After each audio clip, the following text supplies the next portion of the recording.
This is called history. There are two sides to a coin, two versions to a story. So one day when I learned that what I've been reading up on our history might not actually be, I got so frustrated I went to the toilet looking for a tablet. And I got this story, inspired by P, on our history. See, I've never understood why our history books never had chapters on our sportsmen's lives. I figured that'd be a good way to try and learn about our heroes and how they're supposed to affect our lives. I mean, everyone goes around saying that we're not patriotic enough and that we don't love our country enough. Well, I just think we're a bunch of generally unmotivated people because we're spoon-fed and are living in tough. Yeah. Alright? Nothing against the bums and the homeless and the poor and the jobless. With all due respect, sirs, this ain't about you. But if you've got nothing to do, you can join me too. Because there's something that I've been dying to say, and though I'm generalizing, I know who I'm sniping today. See, honestly, I wonder what would have happened had we swapped fate with our next-door neighbor across the Malaccan Straits. I wouldn't be surprised at all if we can't even put MACDs on our face and instead find ourselves even worse than their current state. Because it is interesting to note, though free since 49, they are still persistent in fighting for their right to be free and independent, for freedom of artistic expression, liberation from strife, and the right to have a better and racially equal life. Whilst here, we are fighting over the use of a name and defending some people's sovereign right to be dependent.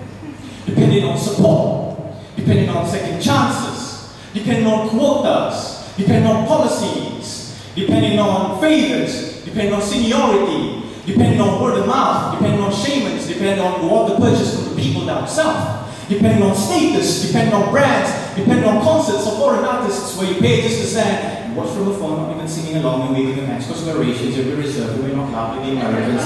We don't have Asians who go up overseas coming back talking like Vietnamese.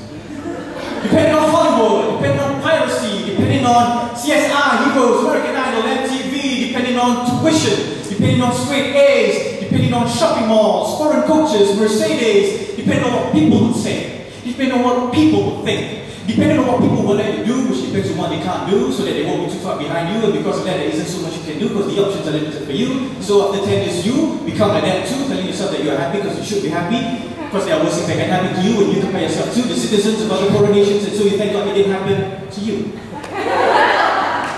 And now we're making sweeping statements and bold claims like we own the game, indoctrinating others through a not-so-national press that things are no longer the same. That the country have come so far and we've actually made ourselves a name. A country with great food and culture, plus world-class buildings and structures. Malaysia, truly Asia. Though they were built by foreign blood and soul, but since it's on our soil, it's all the same, we claim to fame because everything is on this piece of land where we all stand. Di situ bumiku bijak, di situ langitku junjung. A beautiful yet ironic Malay idiom, because when it comes to the distribution of wealth and the use of a name, they can no longer take the piss, and so brandishes the caress, say that this land is ours and we have the sovereign power, because we got here first, so coward to your master, and remember from where you came, because we were never the same. See, I'm not a good teacher of history, but history is a good teacher for me, because what it taught me is what our ancestors died against so we could be free.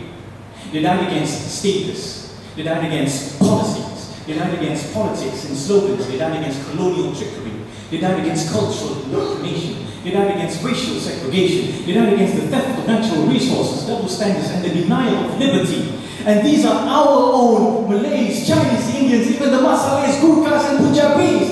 But strangely, the very things that they died against are apparently the very things that some of us are still desperately dependent on. So if this is Merdeka, then sadly, Jamu Gemilang will no longer hold sway. Because by this definition, there is no way we can call ourselves independent today. Because all the dictionaries and the encyclopedias will say that the definition of independence is the exact opposite of independence.